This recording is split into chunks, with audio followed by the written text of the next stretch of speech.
होडल की अनाज मंडी में आड़तियों द्वारा बैठक का आयोजन किया गया। यह बैठक आड़तियों ने मंडी के अनाज की बोरियों का उठान नहीं होने को लेकर और अनाज की पेमेंट नहीं आने को लेकर की।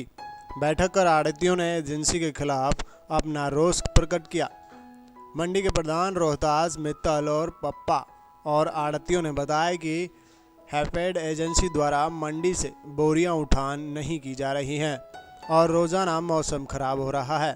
आड़तियों कहा कि उनके अनाज की पेमेंट की एजेंसी ने भी नहीं भेजी है और उनके पास किसान लगातार पैसे मांगने के लिए आ रहे हैं।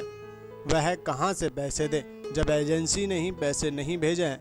उन्होंने कहा कि हैफेड द्वारा एजेंसी द्वारा जो गाड़ियां अनाज की बोरियों को भेजा जा रहा है वह गाड़ियां कई दिनों से खाली कराई जा रही हैं, जिस वजह से गाड़ियों के ड्राइवर को भी परेशानी हो रही है। उन्होंने बताया कि जहां पर कई दिनों में गाड़ियों को खाली कराया जा रहा है लेकिन वहां पर कोई भी सुविधा नहीं है, नहीं तो पीने का पानी है, नहीं ठहरने की व्यवस्था, यहां तक कि शौचालय तक की व्यवस्था नहीं की गई है, जिस वजह से उनके गाड़ी चालक दोबारा गाड़ियों पर नहीं जा रहे हैं। आड़तियों ने कहा कि अगर मंडी से बोरियों को उठान नहीं किया गया तो एजेंसी द्वारा पेमेंट नहीं भेजी गई तो सभी आड़ती मिलकर हड़ताल पर बैठ जाएंगे। में सबसे बड़ी समस्या ये है कि डिपार्टमेंट वाले झूठ बोलते हैं। 11 तारीख को हम लोग 5-6 आदमी डीएम हैफेड से मिलने गए थे। उसने ये कहा था कोई मानकौल माल भेजो, आपका माल सेम डे में उतरेगा। अगर किसी कारण से नहीं उतरता है तो उसका हर्जाना ट्रक वालों को मिलेगा, लेकिन आज तक वो गाड़ियाँ उतरी नहीं हैं, इसलिए कोई ट्रक वाला मानकौल जाने के लिए राजी नहीं है। कितने दिन हो गए जी? इस बात को हो गए आज 4 दिन हो गए जी। 4 दिन में गाड़ी नहीं उतरी है।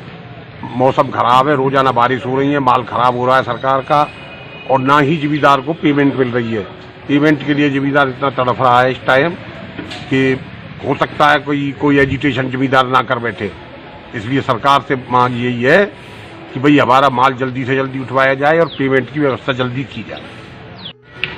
देखिए, मुद्दे तो बहुत हैं, लेकिन जो मुख्य मुद्दा है वो ये है कि हमारे किसान को एक तो भुगतान नहीं हो पा रहा बिल्कुल, और जहाँ तक उठान की सवाल है, मंडी में गेहूं का उठान बिल्कुल नगण्य हो गया है। शुरू में तो माल उठा था, उसके बाद जब यहाँ जगह नहीं बची तो कहने लगे अधिकारी हैफेड के, वेयर हाउस के भी कि आप मानकौल माल भेजिए।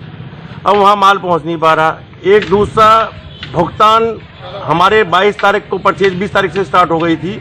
21-22 तारीख के बाद हैफेड की पेमेंट नहीं आई, फार्मर्स को हम पेमेंट नहीं कर पा रहे। सरकारी नीति ऐसी है कि भाई आपको फार्मर्स का भुगतान चेक के द्वारा करना है, वो सब आड़ती मानने के लिए तैयार हैं। उसके बाद जब हमारे पास पेमेंट ही नहीं आएगी तो हम कहाँ से देंगे?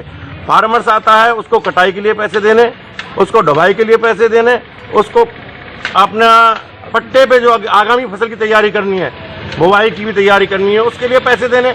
अब हम उसके खाते में डालते हैं, पैसा हम जब खाते में डालेंगे जब हमारे पास आ जाएगा।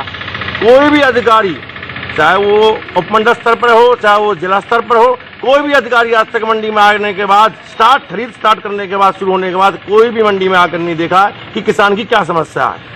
केवल एक आड़ती को एक ब्लेम कर देना कि भाई आड़ती नहीं कर रहे, कोई जाओ आड़ती के पास जाओ, जबकि हमारे पास पेमेंट नहीं आई, हमारे पास हम किसी तरीके से भुगतान नहीं कर सकते। हमने कह दिया, सरकार की बात मान ली कि भाई हम आपको आरटीजीएस के द्वारा करेंगे, पेमेंट पूरा उनके खाते में करेंगे, उसके बाद भुगतान तो हो हमारे पास। आज 15-15, 20-20 दिन हो गए, कोई डीजल के लिए पैसे मांग रहा है, कोई बुवाई बीज के लिए पैसे मांग रहा है, कहीं कोई सुनवाई नहीं है। उसके माध्यम से, चैनल के माध्यम से कि भाई जल्दी से जल्दी, जितनी जल्दी हो सके माल उठवाया जाए, लोकल लगवाएं, लोकल पहले लगते थे, उसके बाद आप अपना भुगतान करवाएं, हमारी पेमेंट, जिससे हम 24 घंटे का टाइम है हमारे पास, 72 घंटे देते हैं, हम 24 घंटे के अंदर भुगतान कर देंगे। चाहे हमें रात को भुगतान करना पड़े, हम सब लोगों ने सिस्टम ये रखा अपना बैंकों के माध्यम से कि हम रात को भी आरटीजीएस कर देंगे, हम 24 घंटे क्या, हम 12 घंटे में पेमेंट कर देंगे हम। जनाब, एक तो हमारा होडल, बेड़ा और गढ़ी 3 गांव के रजिस्ट्रेशन अभी तक नहीं हुए हैं। दूसरी बात, जो खरीद एजेंसियाँ हैं, हम डीएम साहब से 11 मई को मिले थे। उन्होंने कहा था कि आपकी सेम डे गाड़ी मानकौल में उतरेंगी, आप मानकौल सारा गेहूँ भेजो। वहाँ मानकौल में जो गाड़ियाँ भेजी हैं आज तक नहीं उतरी हैं, सारी खड़ी हुई हैं, और ना उतरने पर डीएम साहब ने हर्जाना देने की बात की थी ट्रक वाले को, लेकिन वो गाड़ियाँ आज तक नहीं उतर रही हैं। दूसरी बात यह है, किसान की पेमेंट अभी तक हैफेड की 22 तारीख की नहीं आई है, 22 अप्रैल की जो खरीद की थी अप्रैल में, उसकी पेमेंट अभी तक भी नहीं डाली है। किसान बहुत परेशान है और वो कभी भी जो है हेजिटेशन कर सकता है और 4-5 दिन में गाड़ियाँ उतर रही हैं जी। वहीं जब इस बारे में सरकारी उठान ठेकेदार सतपाल सौरौद से बात की गई तो उन्होंने बताया कि वह गाड़ियों को लोड करके भेज रहे हैं, लेकिन वहां पर हैपेड एजेंसी द्वारा गाड़ियों को 4 से 5 दिनों में खाली कराया जा रहा है। उनके गाड़ी चालकों को उसके बाद भी कोई सुविधा नहीं मिल रही। उन्होंने कहा कि मांदकौल से गाड़ियों को भेजा जा रहा है, लोकल में नहीं भेजा जा रहा। टेंडर का कॉन्ट्रैक्टर मेरे पास ही है, होडल मंडी का, HWC और वेयर हाउस का, जो कि 22-20 तारीख को परचेज हुई थी। उसके बाद लगातार होडल लगना चालू हुआ था। उसमें हमने हैपिड में लगभग 1,80,000 कट्टे लगा दिए। उसके बाद वेयर हाउस में हमने लगभग 2.5 लाख कट्टे लगा दिए। उनकी 3 लाख कट्टे की परचेज हुई थी। उसके बाद लिंकेज ने अधिकारी को FCI ने लिंकेज बंद करके तीनों एजेंसियों की लिंकेज मांदकौल दे दी। मांदकौल देने के बाद वहाँ 2 से गाड़ी खड़ी रहती हैं। इन्होंने हमसे कहा गाड़ी भेजो। भेजने के बाद पहले तो गाड़ी वाला ड्राइवर जाने को तैयार नहीं था, फिर उसको हमने भेजा। भेजने के बाद ड्राइवर 11 तारीख को हमने लोड कराई। गाड़ी आज तक गोदाम में खड़ी हुई है। ना तो ड्राइवर नहा सकता, ना धो सकता, ना खाने की व्यवस्था है, ना लेटरिन की व्यवस्था है। कोरोना चला हुआ है, घर के डरे हुए हैं, ड्राइवर जाने को तैयार ना है। जबकि हमने कल भी 3 गाड़ी फिर तैयार कराई थी। उनमें से बारिश में 1 गाड़ी लोड हो गई थी, 2 गाड़ी रह गई थी। उतरने की व्यवस्था सेम डे बना दी जाए। हमारा मांदकौल गोदाम हमें दे दिया जाए 3 या 4 दिन के लिए, तो मैं अपनी होडल मंडी को खाली कर सकता हूँ और उनको पूरी मात्रा में ट्रक उपलब्ध कराऊंगा। जब इस बारे में हैपेड के जिला मैनेजर सुरेश कुमार से बात की गई तो उन्होंने कहा कि उनके पास लेबर पूरी है और कुछ जो उठान का ठेकेदार है उनसे बात की जा रही है और जल्द ही बोरियों का उठान किया जाएगा। पेमेंट के बारे में बताया कि एक बार पेमेंट भेज चुके हैं और अब 25 मई से दूसरी पेमेंट भेजी जाएगी।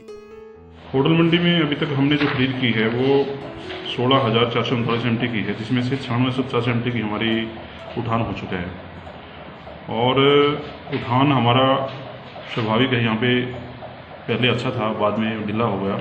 उसके पीछे वजह ये रही कि हमारी जो लिंकेज है FCI ने पिछले हफ्ते वो डायरेक्ट डिलीवरी कर दी है। वो पहले हम अपने गोदाम में लगा रहे थे, अब वो FCI के मानपुर गोडाउन में कर दी है।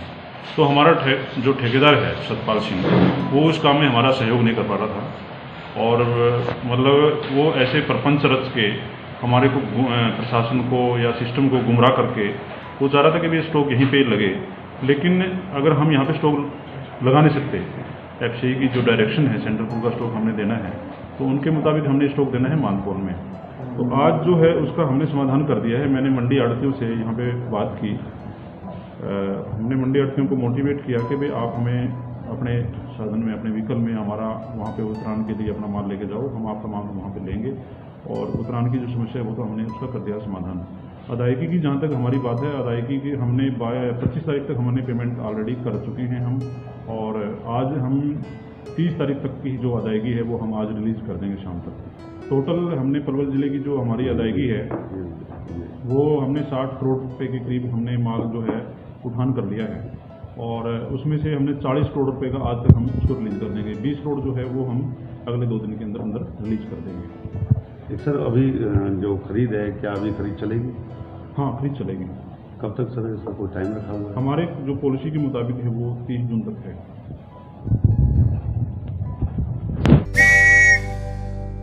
मेरा नाम राधिका गुप्ता है और मैं पलवल की निवासिनी हूँ। कोरोना वायरस आजकल की दुनिया में सबसे बड़ा संकट है, वो हम सबके सरों के ऊपर मंडरा रहा है। मोदी जी ने हमें 21 दिन के लिए अपने घरों में रहने का संदेश दिया है। इन 21 दिनों में हम लोग बहुत सारी चीज़ें कर सकते हैं। बच्चे अपने मम्मी पापा के साथ रह के उनसे अच्छी अच्छी चीज़ें सीख सकते हैं तथा अपने चित्रकला, नाचने की कला और गाने की कला को अच्छा कर सकते हैं। ये मैं आप सबसे निवेदन करती हूँ कि जब भी हमारे घर में कोई मेहमान या फिर घरेलू सहायक आते हैं, ये हम बच्चों का ही कर्तव्य है कि हम लोग उन्हें 70% वाले अल्कोहल वाले सैनिटाइजर से उनके हाथ अच्छे से सैनिटाइज करवाएं।